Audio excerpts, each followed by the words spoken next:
Hey, everybody, how you doing? Woo! Welcome to PHLY Flyers postgame presented by Bet365. My name is Bill Matz. I'm your director of fun and games for the evening. Joining me live in the Xfinity studio, it is Mr. Flyperbole, Steve Jaco.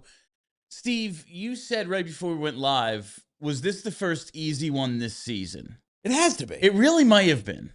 It has to be. It's never been easy. Even the ones where they've been up big time, it's still been incredibly hard. Like you mentioned the Avalanche game that they impressively won, and you shaved They win 7-3. beautiful locks for. Yeah. And they win 7-3. And it was in doubt the whole way. Yeah, I felt in doubt until the last second of that game because Nathan MacKinnon is basically a hockey god. So this was nice. I mean, it was just relaxing. And I really think, so number one, what a day. What a great day in South Philadelphia. Beautiful weather, an opening day win, and a nice encore from the Orange and Black. A 5-1 win over those dastardly Chicago Blackhawks. I returned to the scene of the crime 16 years later. We got our revenge, damn it. They're a little bit different these days. It's a little different. Just a little bit different. But I really feel like these last two games sums up exactly who this Flyers team is. Because you have that game against the Blue Jackets. It is an opportunity for the Flyers to catch up in the standings, maybe give you a real chance at making the playoffs. And it's got a little bit of they had some buzz. People were talking about them. And of course, they have one of the flattest efforts of the season. And then tonight, when everybody kind of slept on them, they all had a Phillies hangover. The Flyers just destroy the Blackhawks. And it shows you that the Flyers are not quite ready to be on the, with those playoff teams, but they're not nearly as bad as like the Chicago Blackhawks. It is very obvious their place in the standings. I don't know what it is at this moment, but we recorded a thing today where I looked at the league standings. They're 15th. They are exactly what the mushy middle is exactly who they are. Yeah. Like that is who the Philadelphia Flyers are. On some nights, they can play with anyone. Like we saw them beat the Colorado Avalanche. And sometimes it's like, yeah, they were fine against Columbus. Like, I guess it could have gone their way, but you needed to step up and didn't, so you lost in regulation, and you couldn't win 4 in a row again. But tonight was a fun night down at the Xfinity Mobile Arena. Charlie O'Connor will join us from there on the Xfinity Mobile call-in line at some point in the evening. Before we get into the game in depth, I got to tell you about some baseball stuff. That's right, Phillies opening day win today. What better way to celebrate than with our brand new Phillies show, episode 2, tomorrow at noon. What a great cast. We have Jamie and Corey Seidman every Monday, Wednesday, and Friday. And Anthony Gargano, the Cuz, joins them every Wednesday as well. We are relaunching our Phillies coverage. Check it out right here at allphly.com. And while you're doing, or on the PHLY Sports YouTube page, while you're watching it, maybe go to allphly.com and get some new merch. We have new Phillies merch to go along with it. Check it out at allphly.com. Click that merch tab. Get some stuff for the season. You know you want to. I went down to the ballpark today, bought a hat, because how do you not? It's opening day. How do you not buy a hat? Yeah. I mean, that's the biggest thing. Like, if I had just a bunch of stupid money, I'd be buying so many hats. My hat collection would rival yours easy. I really like the stylized, but it's not quite 80s. It's more like a combination of the 50 and 80s logos that we're going with these hats and hoodies and stuff we have here. Check them out, allphly.com. All right, let's talk about this 5-1 victory over those Chicago Blackhawks. Let's start it out with the very beginning, because they score 48 seconds into the game off a bad Spencer Knight turnover. Dvorak centers at the bump. Boom, 1-0 Flyers before most people found their seats. The Flyers have now scored the first goal for 25 times through 71 games, but they've done it in 4 of the last 5. And this is something I want to get Charlie's opinion on. Is it just regression? Like, yeah, nobody gives up the first goal literally every game. So they're going to have to, it should be about even probably. And it's going to maybe come back around, or if there's something to it, if they're playing a little differently. But I thought that was fun. We scored first. And we've done it 4 out of 5 times to get us to 25 and 71. I mean, when they scored first, I was just assuming they were doomed at that point because they scored first in the Columbus game. And countless times this season when they've scored first has actually been a bad sign for this team. For some reason, this Flyers team loves to play behind and just scrape their way back into the games. And it makes it incredibly tedious to watch at times. It was nice to just start off on a good foot. Chicago making a horrible mistake in the Flyers' capital, which the Flyers do not always capitalize. That was the story of the Columbus game. Yeah. It wasn't even that they were so bad. It's just like, yeah, you should have been up 3-0 in the first, and you weren't. And guess what happened? You let them back in, and they have Zach Werenski, and you don't. Yeah. So, like, that's different. And listen, Connor Bedard, and they had guys playing tonight. Frondell and Bedard made a Frondell, nice plays, the Lev Shinov, the defenseman.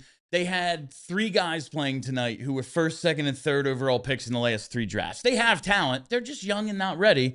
It's a weird combination of, like, awesome young 19 to 21-year-olds and then nothing but 30-year-olds on the Blackhawks. They have done Bedard no favors with the guys they've surrounded him with. Like, well, you look at the Sharks, right, and what they've kind of done with Celebrini, and it helps that Celebrini has played like Celebrini this year. Yeah, he's on the Sidney Crosby trajectory at this point. And Bedard is very good, but he's Excellent. just not on that trajectory. Yeah, just a little different. He's missed some time this year. He's been really good, scored tonight, but I feel like we have a real separation between the two.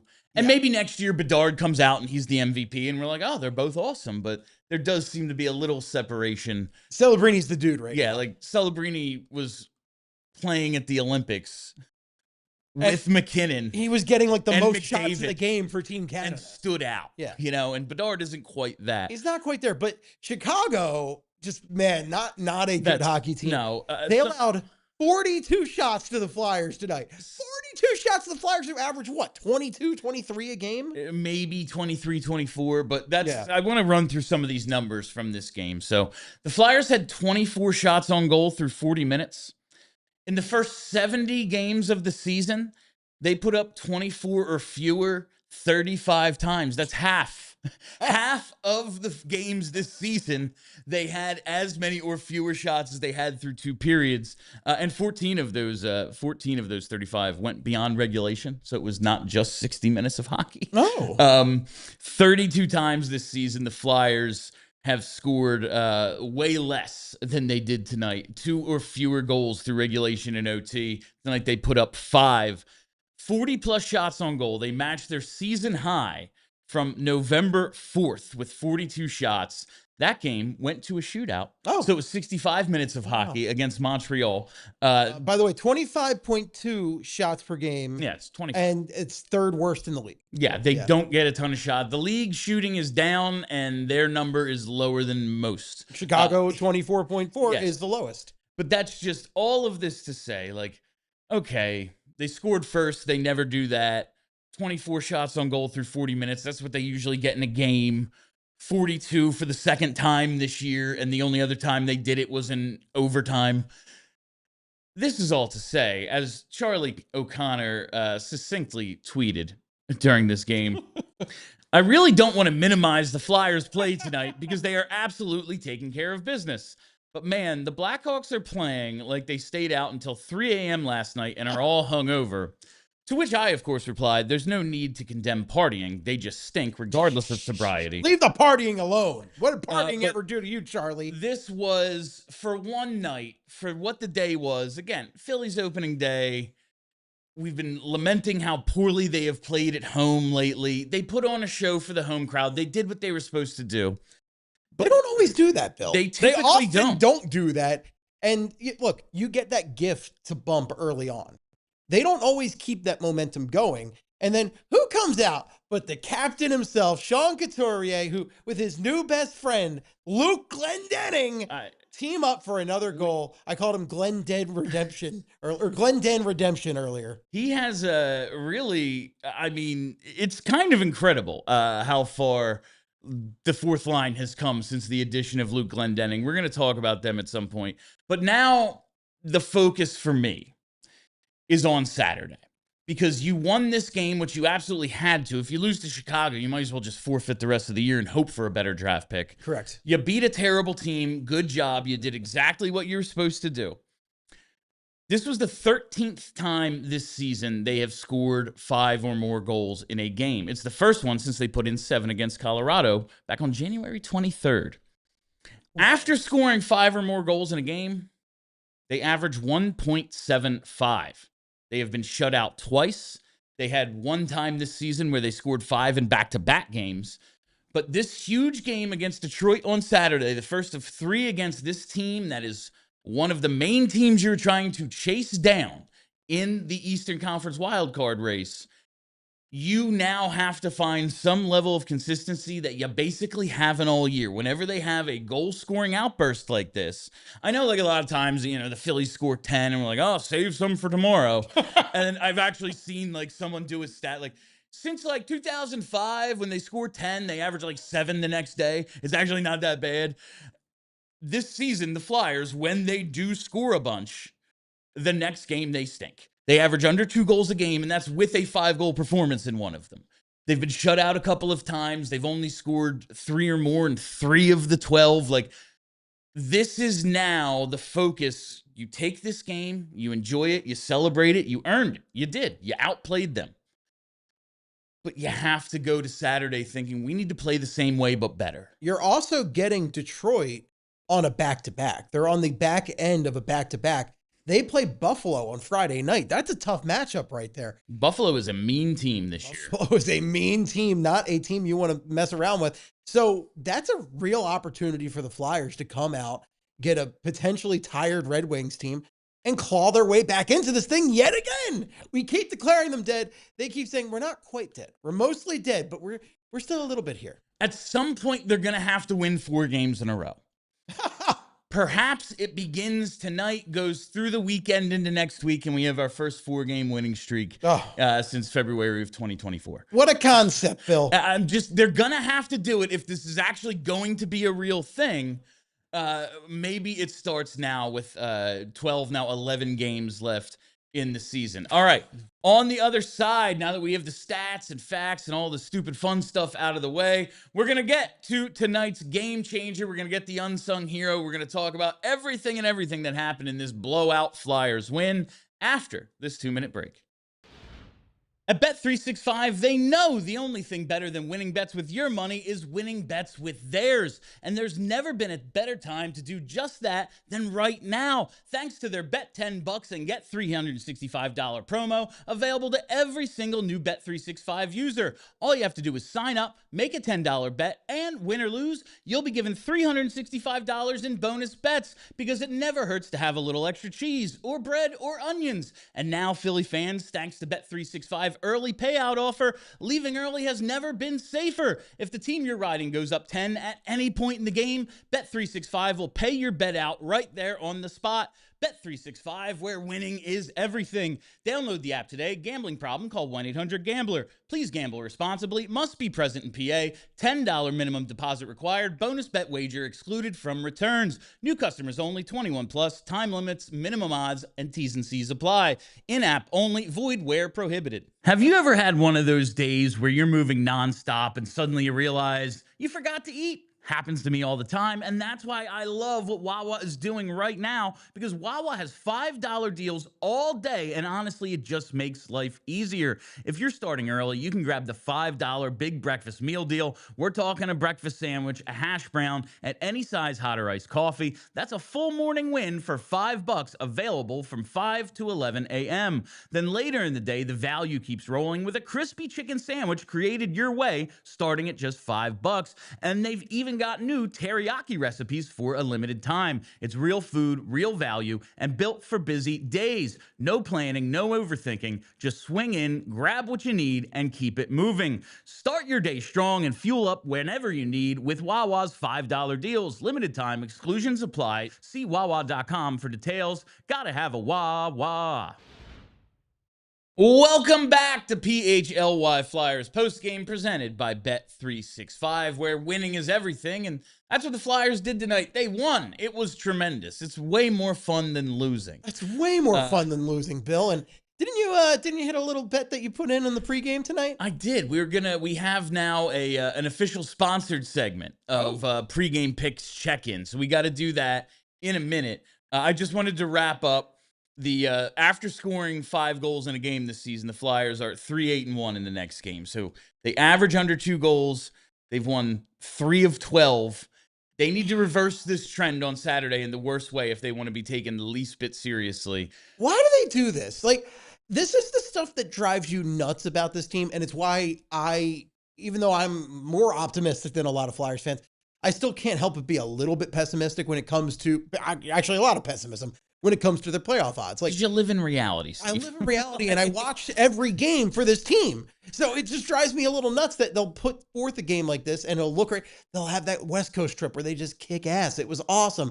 And they come back and they lay that egg. And it's just, this is who this team is right now. I'm very excited to see when Tyson Forrester's back and Porter Martone joins this team, which not quite yet, folks. Nice not little quite game yet. for him today. Nice little game for him today. 2 points, right? Yeah. Game-winning goal. Game-winning goal. Great slapper right there. You love to see it. But if this team wants to be taken seriously, they're going to have to get a lot more consistency, and they're going to have to beat these teams that are ahead of them in the standings. We were just talking about this. They have Detroit 3 times over the next few weeks. Yeah, they play them Saturday. They play them in the middle of next week, and they play them in April as well. Like, that's a team ahead of you. They have a few with the Islanders. Like, they're going to play the teams that are in front of them. Win them, and you give yourself an actual chance. Now, one of the reasons I do have some optimism remaining is it's tonight's game changer. Yeah. Driven by Elkin Chevrolet. Elkin Chevy, together, let's drive. I have a pair of game changers for this evening's game. Listen, 5-goal outburst. It doesn't happen all that much around here. We're going to spread the wealth. 2 game changers for us. This is living. We lamented on Tuesday the lack of production from some of the big vets against the Columbus Blue Jackets. TK, no points. Zegras had an assist on the Drysdale goal at the end, but it's not like he was especially noticeable. Tippett, 7 shots, had the breakaway, but doesn't score. And, dog, we need you to score. You know, you get a breakaway and 7 shots on goal. One needs to go in. We were concerned about that. What are these veterans going to do to lead these young guys to play more meaningful games as these final 11, 12 games go on? Well, tonight, it didn't take those guys stepping up. It was some young players stepping into that role. Alex Bump, Denver, Barkey, both of our game changers tonight. Bees. Alex Bump now a goal and an assist today. So he gets his 3rd goal of the season to put the Flyers up 1-0 in the first minute. Gets a secondary assist on the Cates goal to go up 4-1. This is his 10th NHL game. He has been producing points at a pretty reasonable rate for this team thus far. And I am just excited to see. In pregame, I talked about a couple of the guys whose end of season I'm looking forward to seeing how it ends. Like Zegras at center. Can Tippett maybe score 6 in the final 12 and get to 30? Can Drysdale keep scoring and show us like, no, I really have developed my offense? But Alex Bump, man, this was his 10th NHL game. And again, no one isn't aware of how bad Chicago is. The 3rd worst team in the NHL. Sure. They're 30th in scoring. They're a team in the National Hockey League, though, and any given night they can beat you. You got to beat these teams when you get the chance. With the regulation win tonight, the Flyers have 2 more regulation wins than the Chicago Blackhawks. Like, it's not as if it's this giant disparity here. We're talking about a handful of points, a handful of loser points between them. But Alex Bump gets it started, taking advantage of the turnover. Dvorak steals that puck from Spencer Knight. Gets it out to Bump in the slot, and this is what Bump does. Bump goes to the high-danger areas. He gets his ass to the middle of the ice and then shoots the puck. And what happened? He was rewarded for his efforts with a goal in the first minute. Again, they don't score the first goal a whole lot. They don't get a whole lot of these like extended shifts or really good forecheck goals, and that's what we get simply because Alex Bump, yes, it's a bad turnover. Yes, Dvorak made the play. Alex Bump is where he had to be and scores the goal. That's what Rick Tocchet has been singing his praises about. This is the thing I like about him. He tries to get to the puck to the middle of the ice. He gets himself there, finds the puck, scores an easy one. It's a beautiful thing, Bill. 3 goals in 10 games for Bump. I think he's at 5 points on the season. First career multi-point game. Our other game changer, it's Denver Barkey. This was his 34th NHL game. He's a bit more seasoned, but he scores his 4th goal of the season to put the Flyers up 4-0. just 5 minutes into the second period. And I want to include him because, again, going to the net puts home the Zegras rebound. It just kind of sits there for him. It's a bouncing rebound, but you have to go to the net to score goals, and he did that. And I want to look no further than back to the Columbus game on Tuesday, Steve. What happens? They have the lead. They don't take advantage of all their opportunities in the first. And right away in the second, 2.5 minutes into the second, it is now 2-1 Columbus, and they never looked back. Nope. This team has given back leads. They have given back momentum time and time again this season. Denver Barkey scores this goal 5 minutes into the second. It's 3-0. Guess what? Chicago ain't coming back from 3-0. They're 30th in the league in scoring. That was, I just think, that a true game-changing goal. 2-0. Yeah, man, that's get a fluky one and pull the goalie at the end. We're going to overtime. 3, that's a totally different story. Denver Barkey nets it, and I think both of these young guys, both rookies for the Flyers, deserve tonight's game changer, driven by Elkin Chevrolet. I have been so impressed by these two guys coming up and just looking like they belong. You know, you looked at them with the Phantoms and said, like, they were doing pretty good with the Phantoms, but they weren't necessarily world beaters down there. They weren't guys that you looked at and said, these guys are going to make an immediate impact on the NHL team. But they've come up and they really have made an impact. They've given them just a spark that they don't have at other places in the lineup. Barkey, I think, has been so notably tough to play against a lot of nights, and just a guy who inserts himself into the play, makes himself routinely noticeable. I have loved Barkey. And Bump's the guy, he's got a little chip on his shoulder. He can score. What you were saying about getting that puck to the net, right? Being in the right position, all that stuff. Love to see that. And Tippett kind of shoots from everywhere, and he gets a lot of rush chances using his speed. I'd like to see him more like stepping off the wall using that speed. He's done that a little bit more this year. They really don't have a guy who does what Alex Bump does, coming into the offensive zone, off of the cycle, stepping into the middle, ripping a shot, shoot first mentality. They badly need a guy like Alex Bump. And listen, yeah, it's a fortunate play that results in the goal tonight.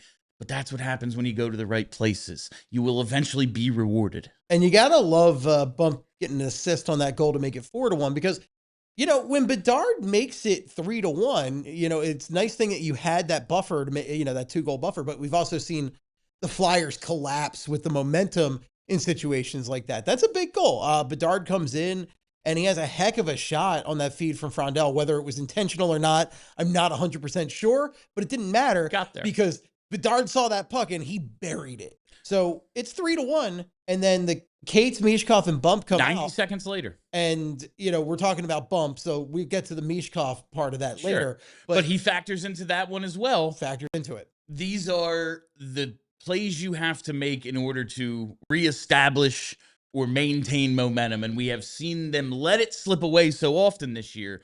Those two guys, absolutely huge tonight. In that regard. And with that, we are joined by someone who's huge every night. It is Philly's #1 hockey beat writer, Charlie O'Connor, joining us on the Xfinity Mobile call-in line. We're going to do this and then ads. I'm sorry. Okay. All right. Sorry, I didn't really realize what we were doing, Charlie, but welcome on the Xfinity Mobile call-in line following this 5-1 Flyers victory. Cap off a great doubleheader down in South Philly today. Chuck, what'd you think of this one? I don't really know what you can complain about. I think this is about as complete of a win as they've had this year. Now, they weren't playing a very good team, and they were playing a team that isn't very good, that played very poorly. That is undeniable. But the Flyers also played very well, and I thought, for me, the most noteworthy part of this game was, justifiably, we have given the Flyers a fair amount of grief this season for the offense. The Rick Tocchet system, the execution of it, the fact that this team just doesn't score that much, they don't take many shots. I think all of that criticism was reasonable and fair. But tonight, I think you saw, like, if the Rick Tocchet system is going to work and the Flyers are going to become an above average offensive team in the next 1, 2, 3 years, this is how it's going to look. because it wasn't just that they were scoring a lot and they were taking a lot of shots, although they did both of those things. It's the way that they did it. Like, these goals were being created the exact way that Rick Tocchet has been preaching for them to create goals.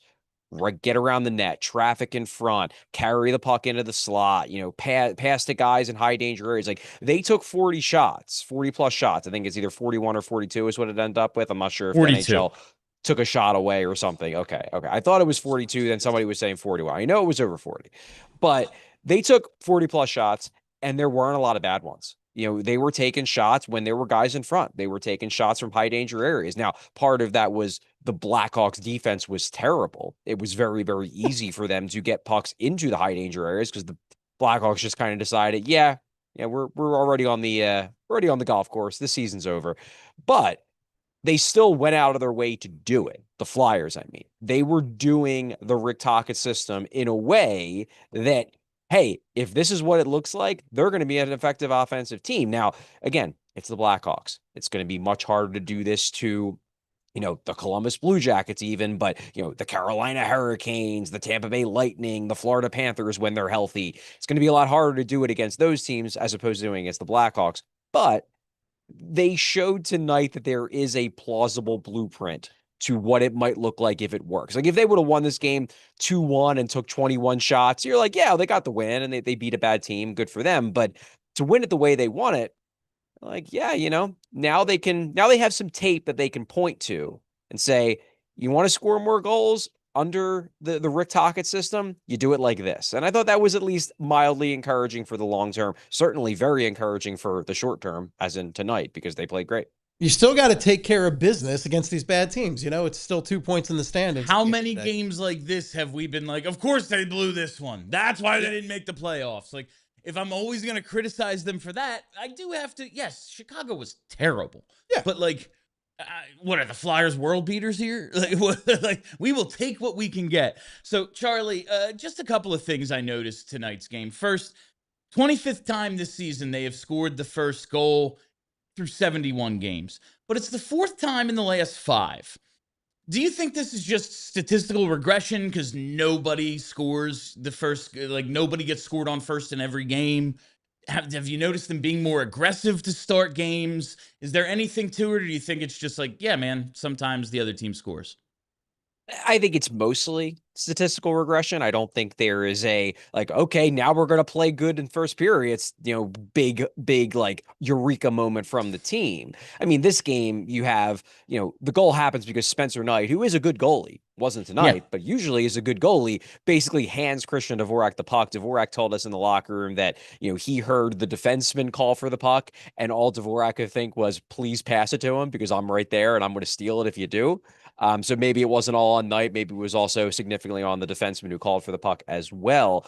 But I guess, could it be that they are emphasizing it? I guess, but they've been emphasizing it all year. Like, it's not like Rick Tocchet like woke up one morning in late February and decided, hey, maybe I should tell them to score first. Like, no, they've been wanting to score first all year. They've been telling them to have better starts. They've been focusing on it. It's just now they're getting some breaks, and maybe they are getting off to just better, more energetic starts. Charlie, we haven't got to the fourth line portion of this show yet, but I have to ask you a very serious question. Okay. If they are going to keep Sean Couturier, the captain of this team, around, don't they kind of have to keep Luke Glendening around too? Look at the statistical turnaround. The line is, 1, good, and 2, Coots is scoring more than he had all season since Glendening joined the team like 7 games ago. Maybe there's something there. They need to keep both. Yeah, I'm not going to be advocating for the re-signing of Luke Glendening. I also would like to point out, William, I believe it was during the Olympic break that when you expressed skepticism that Sean Couturier would score even a single goal the rest of the year. What does he have, like 4?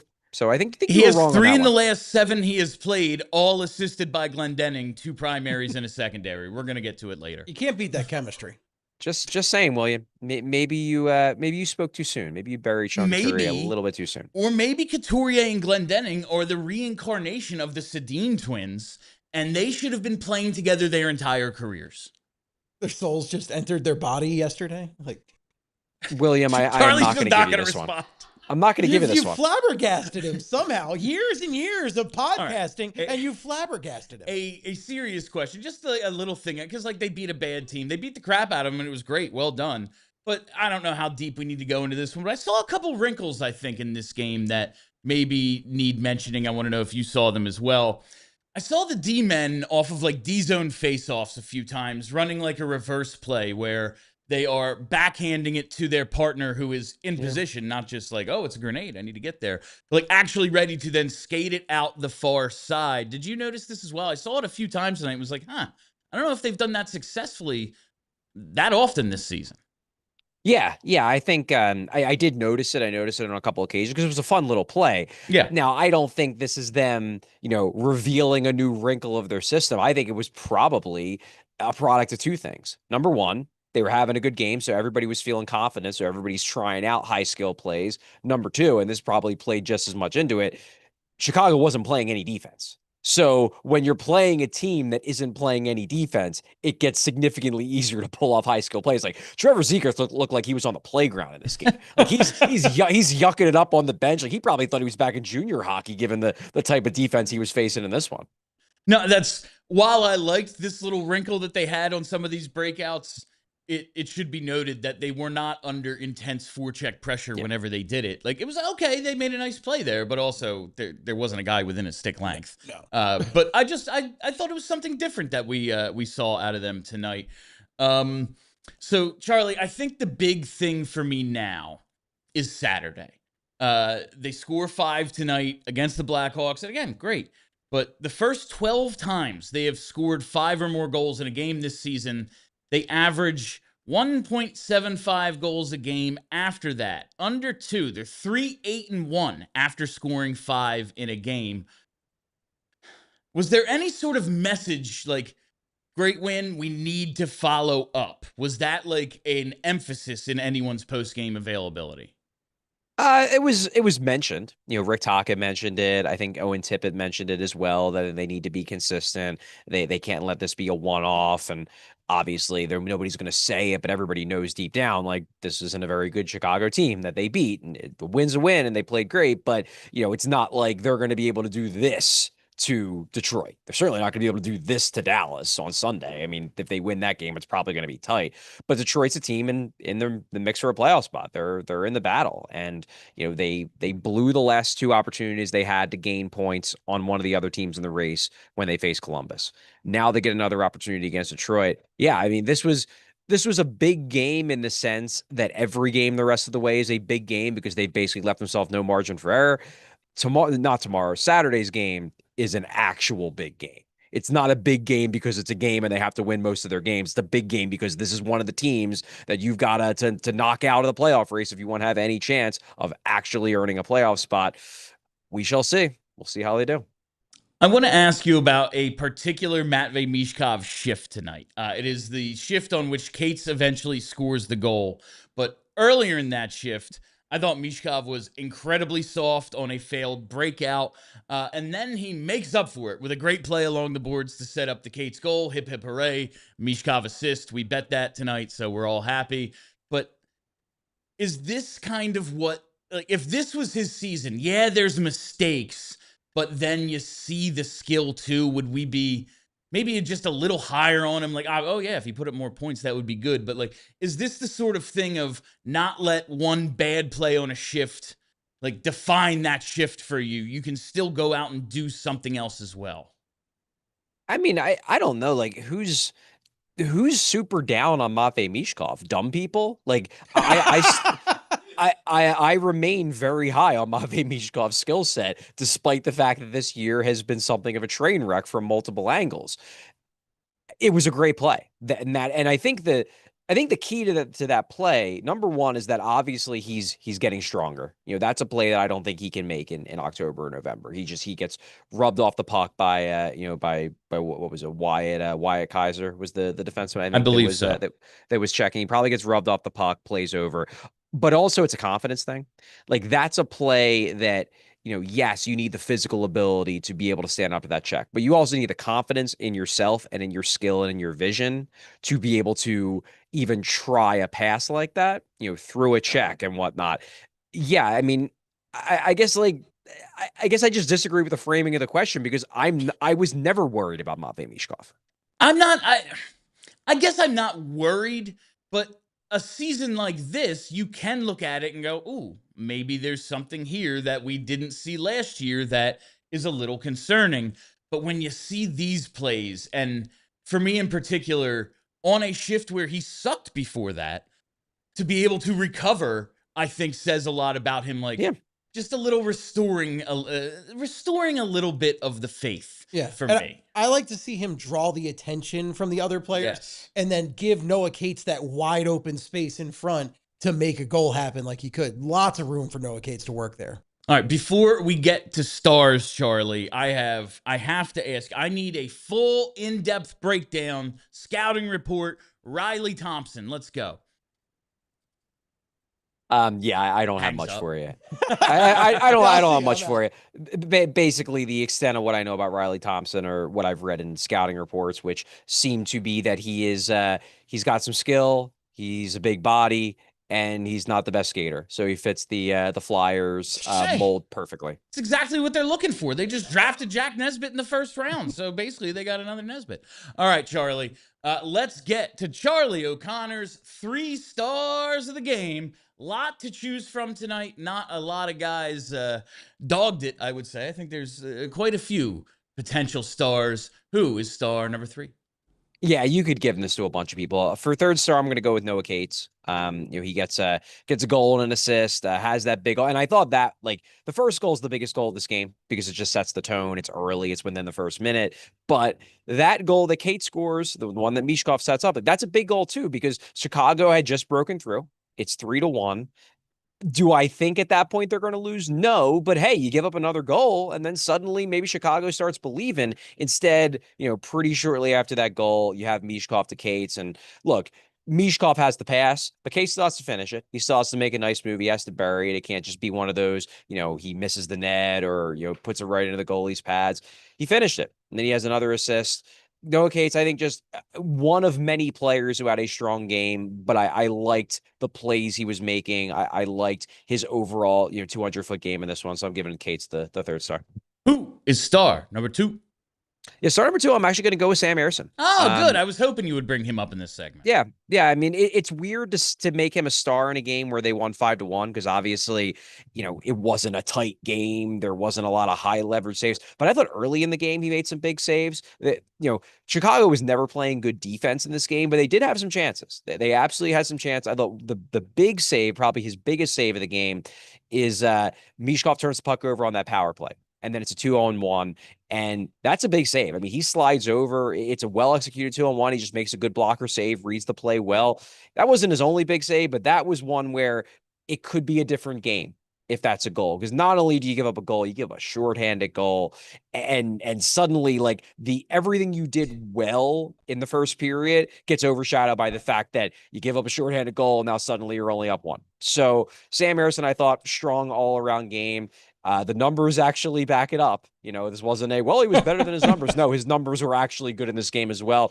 And quietly, Sam Erson's been playing pretty good hockey since they've gotten back from the Olympic break. Now, I don't know if this changes anything for his future with the Flyers, but I'm happy for him. He's a good dude. He's beloved in that room for just being a genuinely good guy. He works really hard behind closed doors.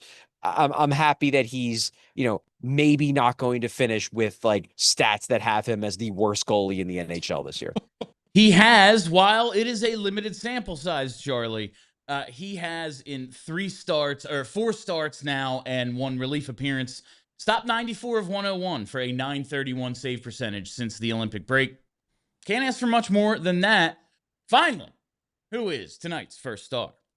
Yeah, first star, I'm going Christian Dvorak. I thought he had a really strong all-around game. He sets up the game opening goal. Now Bump gets the goal, but Dvorak does the work. He's the one in on the forward check. He forces the turnover. Then Dvorak scores that late goal at the end of the second period. But I thought just all around he had a strong game.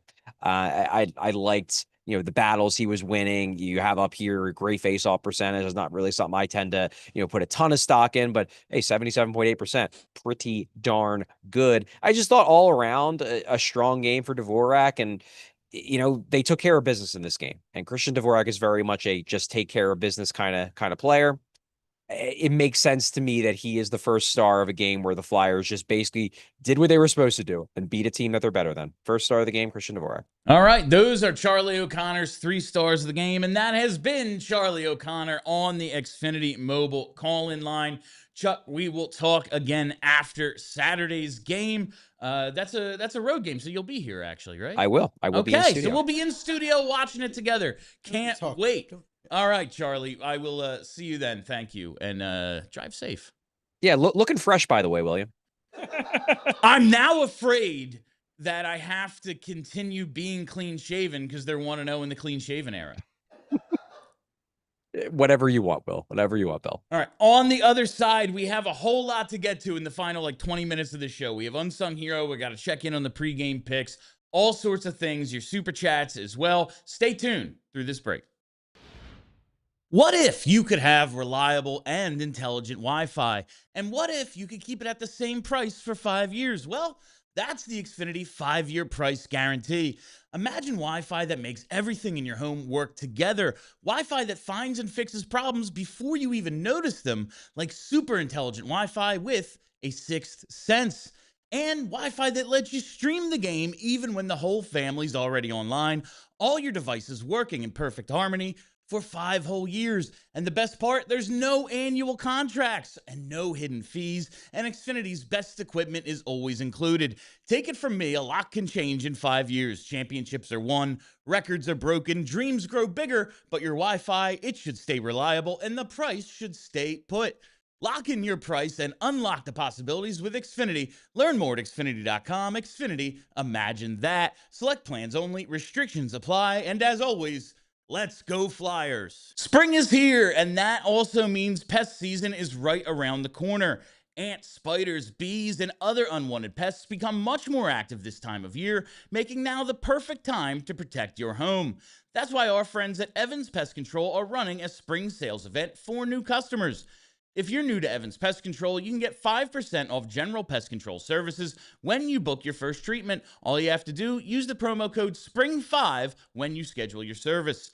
This offer runs from March 15th through May 31st, and it applies to standard general pest control treatments designed to keep your home protected from common seasonal pests.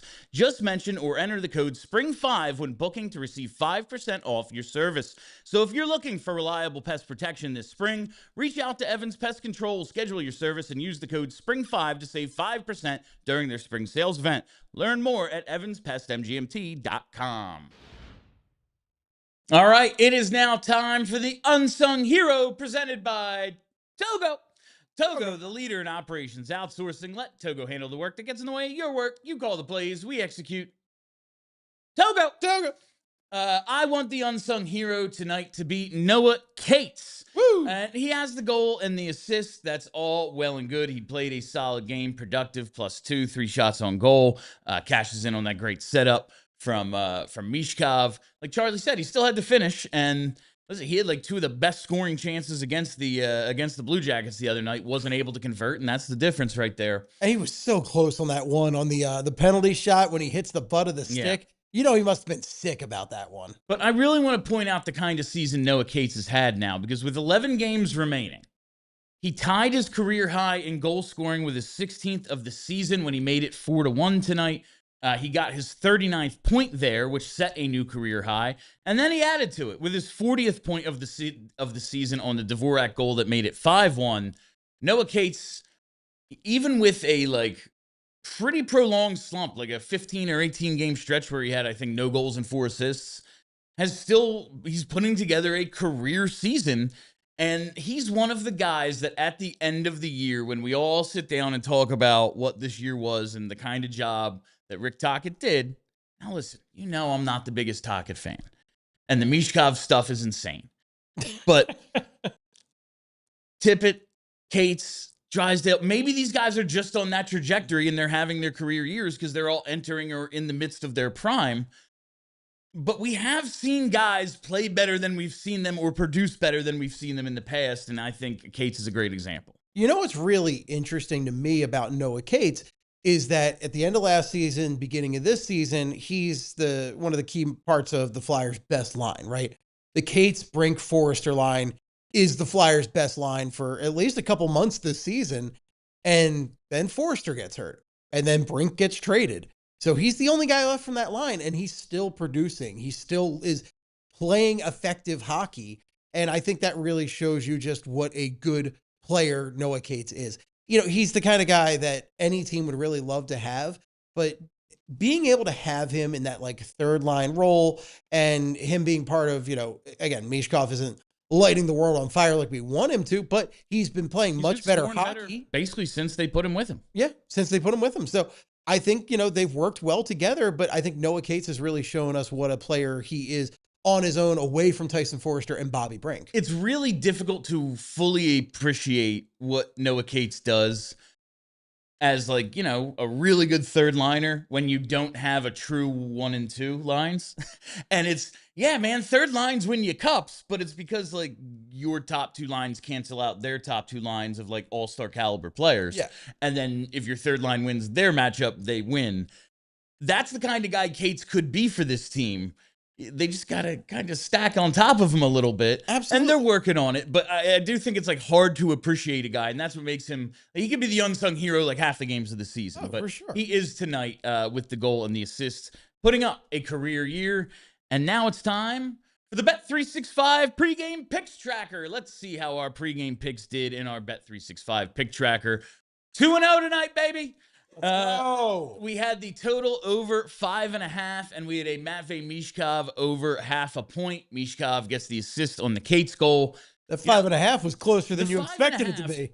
You get 2 minutes and 33 seconds into the game, we have 2 goals. I'm not asking for the world here for this game with Sam Ersson in one of the nets to hit freaking 6. But somehow it came down to like the garbage time 5-1 goal. Thank God it wasn't a shutout for Ersson tonight, or we don't hit it. But it was closer than I thought it would be, 2.5 minutes in. But hey, they did it, and we 2-0 after the first of these. I think I was 0-2. So we're back to 500. Excellent. I love to hear that. Just to harp on what Charlie was saying before, great night from Ersson. And look, we don't have a lot of high expectations for him beyond this season, if any, but we need him here. Vladar can't play every night. We've seen that he's physically incapable of it. Vladar's had a great workload. He's been a great story this year. But if the Flyers have any hope of even sniffing a playoff spot, they're going to need Ersson to play a lot of these games. Yeah. He's been a lot better after the Olympic break. So if he can keep up playing like this, the Flyers will have a chance. This is the kind of performance you need out of your backup goalie. Again, you can't run Vladar into the ground.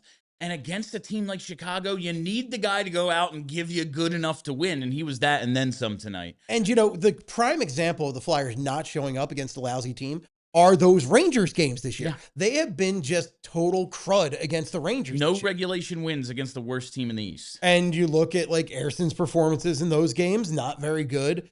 He did come in after Kolosov had the worst one. 0 for 3 or whatever the hell he did. Yeah. I think it was over 4. 0 for 4? It was really bad. It was a rough. But, you know, you need him in games like this, especially when you need to kind of pluck that low-hanging fruit here. And he did great. Really just tremendous game from Sam Ersson. I hope he can do more of these. After what Vladar looked like on Tuesday, where it was just like didn't have his good stuff, and you know you need your number 1 guy for the Red Wings on Saturday.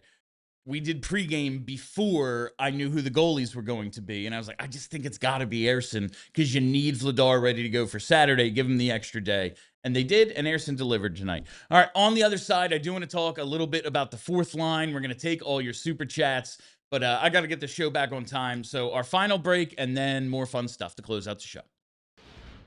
Starting something new can be terrifying Before the show ever existed, I remember thinking, what if nobody listens? What if this completely flops? But sometimes you've just got to take the leap, and it definitely helps when you've got the right tools behind you, tools like Shopify.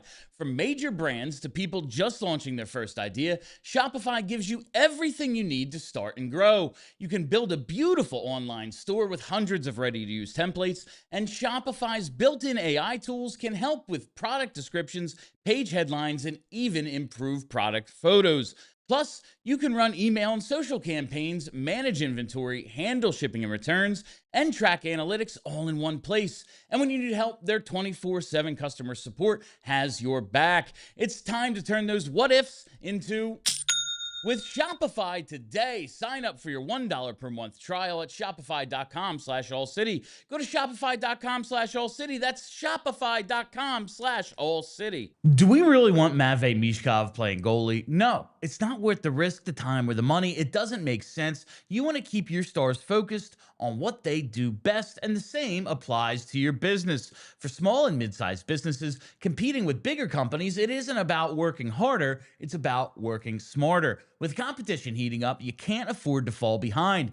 AI goes way beyond ChatGPT, and it gets overwhelming fast. That's why having a trusted guide like Togo matters. Togo streamlines your operations by handling customer service, accounting, order management, logistics, admin, data entry, and even complex multi-step processes without the cost of building it all in-house. And every engagement with Togo starts with free process mapping, and Togo doesn't bill a dime until the real work begins. Programs start as low as $1,000 a month and are built to scale without breaking the bank. Visit harnesstogo.com and mention PHLY for a free operational assessment. All right, welcome back. Before we get to all your super chats, I know they are numerous. I just want to say great job on the like button, 139. That's decent. Let's get it to 200 by the end of the show. We got like 10 minutes left. Get us to 200. I want to talk about the fourth line real quick and the thing I asked Charlie. Oh, man. Listen, Glendening, Glenn Ross. Let's go.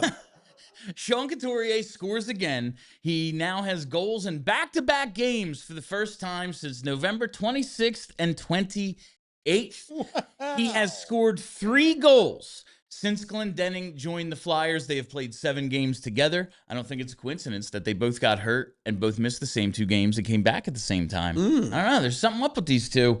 They just work together.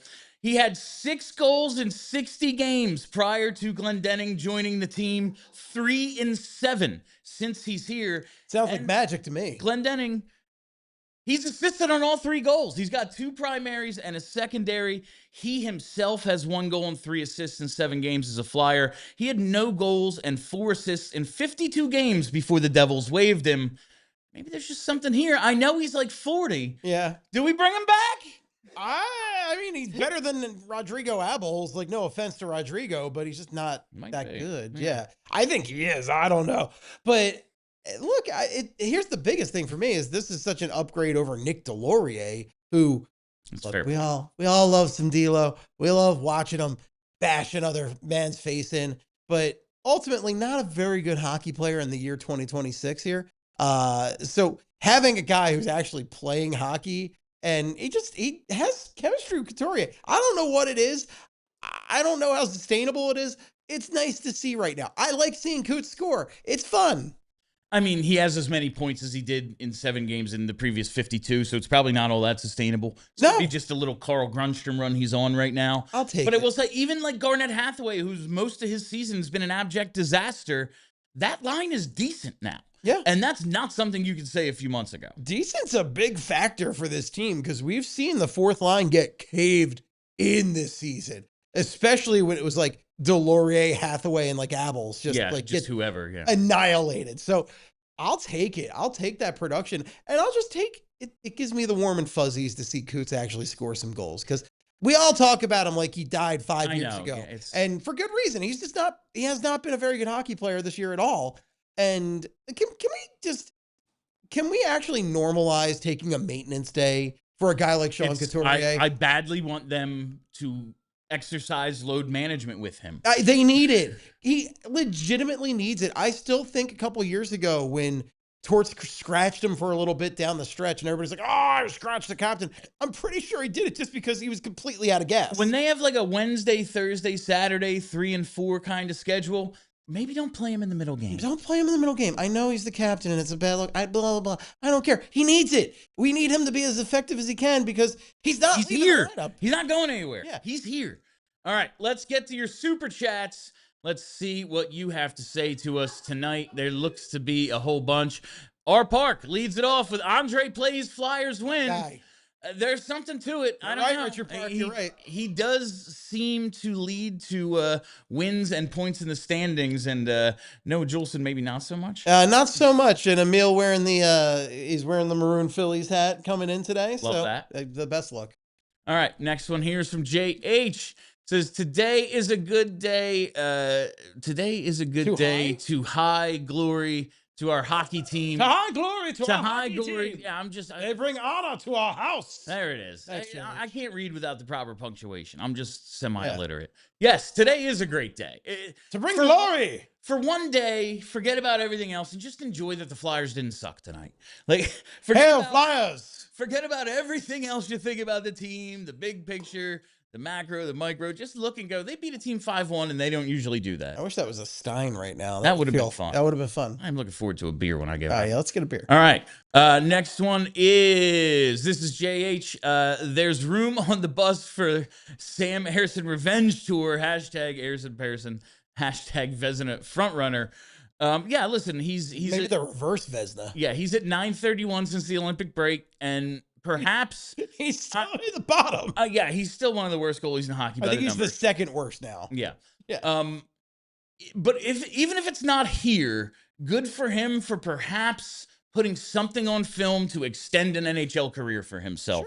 Because it was, who's giving him a job next year after for 2.5 seasons you have the worst save percentage in hockey? I'm not giving him an NHL job. Maybe AHL, not the NHL. Yeah. I mean, Fedotov got a job, so I guess, yeah, in the AHL. Everyone needs goalies. Yeah, he's All right. in the concession stand. Next one here is, this is Timbo Slice. I'm going to guess he says, why not us? He does. Why not us? Sometimes you have to fall to get back up. Hashtag bumpy road. Hashtag Coots. Why do we fall, Mr. Wayne? So, dog's got that Barkey. Kate's Estate. I like that one. I think that's new. That's a good one. Hashtag devoted. That's a good one. Ersson Pearson, whatever. Mishkov Mania. Hashtag. That's what I like to see. There we go. All right. Another one from Timbo here. Brenna appreciation tax. Hashtag Brenna boss mode. That's true. Shout out to Brenna for pre-recording pregame with me today. None of my Phillies predictions were true. By the time pregame aired, everyone would know if they happened or not, and they didn't. A Schwarber home run. Like, That's the most obvious thing in the world. I wanted to go outside the box a little. It's the most obvious thing in the world, Bill. It was It's opening foolish. day. He shows up. Yeah, it was Shore bombs. It was foolish. I'm not It was gonna. foolish. I'm You not gotta gonna say sell it me on wasn't. these things. I just thought a Dulles Gus. You guys got to bring me in more often, and I can make you have these wise decisions. All right. Next one is what's this? John Pulsarte. Oh yeah, that's some sort of reference to something that I don't know. Sure. Charlie explained it to me once. I don't remember. Okay. If Ersson departs us this summer, this is how I will choose to remember him. Fly on, you beautiful Swede. I will remember him as an excellent shootout goaltender. Sure. And like Great hair. took it on Great the lettuce. chin at the end of 2024 when it was like, we don't have another goalie. Sorry, man. You got to play every game. Impeccable. You lettuce pulled on your that. groin, be back in a day. Yeah. Like that's pretty much, I will respect him for that. Just like Coots. No matter what you think of Coots, he scored a playoff hat trick for us on a torn MCL against the Penguins. Coots was unbelievable for like 3 years for this team. Yeah. I will take no Coots slander. All right. Next one here is JH. Congrats on the Rumspringa Bill. Hi, Brenna and Steve. It's gone, man. It's all gone. I shaved the whole thing off because I got home and my wife looked at me and said, we're not going out tonight if that's what you look like. He let me in the door. I was like, wow, jump scare. I did that. I look in the mirror when I go into the bathroom. I'm like, who's that guy? It's really, now that I have short hair, no facial hair, it's who odd. is this guy? I don't even know. All right, and I'm sorry, Steve, but we have to trigger overtime. Go to allphly.com to finish watching tonight's program. All right, few more super chats to get through here. Will Wads, 42 shots on goal. Taki haters can huff their own farts.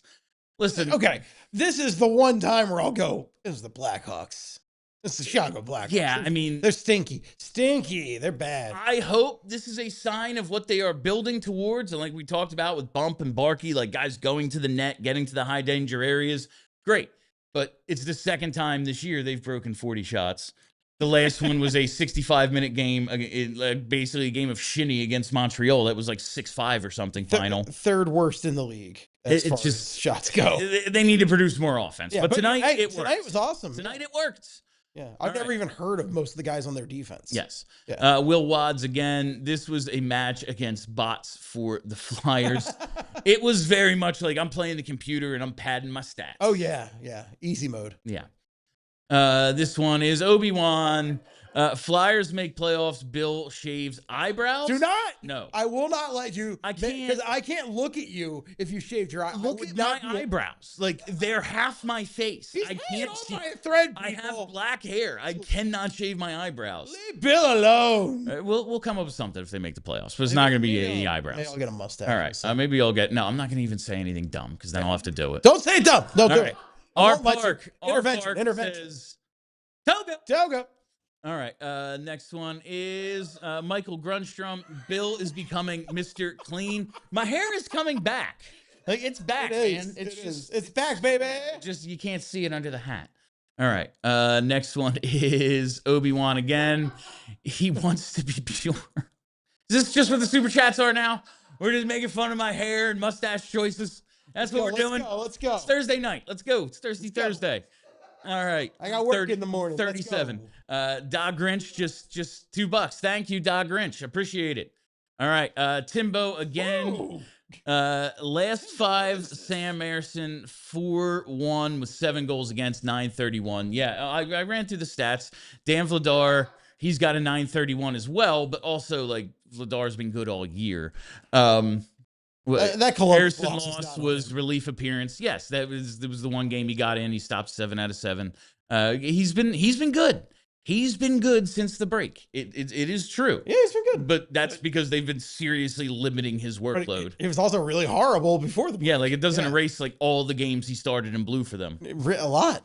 All the time we have for you on PHLY Flyers postgame presented by Bet365. Thank you all for listening. Thank you for hanging out. If you haven't already, hit that follow button right here on the PHLY Sports YouTube page and hit the likes. We're at 161. That's not 200. I don't accept it. Do better. Follow us on Twitter at PHLY_Flyers and follow the podcast as well. Just search PHLY Flyers. And check out Flyperbole with Steve. New one tomorrow. Oh, you're getting a whole new one. Listen to this, then go right into Flyperbole. What better way to spend a Friday off day than with a whole bunch of Flyers podcasts? I am Bill Matz. That is Steve Jaco. Thank you very much to Brenna. Be excellent to each other. We all silly like the mayor.